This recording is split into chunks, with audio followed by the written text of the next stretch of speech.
आपल्या फॅमिलीमध्ये ज्यावेळेस आपण वर्कआउट करतोय त्यावेळेस आपल्याला एक गोष्ट लक्षात आली असेल की आपल्याला डेली बेसिसवरती वर्कआउटची गरज आहे आणि व्यायामाची जर तुम्हाला गरज असेल तर तुम्हाला जेवणाची पण गरज आहे.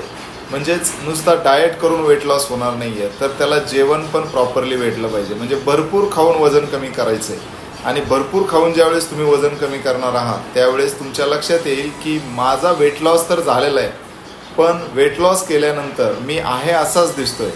म्हणजेच खूप सुंदर अशा पद्धतीनं तुमच्या बॉडीमध्ये ट्रान्सफॉर्मेशन पण झालेलं आहे, बॉडी शेपमध्ये पण आलेली आहे आणि तुम्ही अँटी एजिंग म्हणजे आहे त्याच्यापेक्षा सुंदर दिसायला लागले. तर हे सर्व गोष्टीचं जे तथ्य जर पाहिलं तर आपल्या फॅमिलीची सिस्टम, आणि ती सिस्टम म्हणजेच काय, डेली बेसिसवरचा वर्कआउट हा कार्डिओ नाही आहे तर सर्व मसल्स गेन आणि बऱ्याच गोष्टीचा वर्कआउट आहे. त्याच्यामुळं सकस आहारासहित एन्जॉय करायला शिकायचं आहे.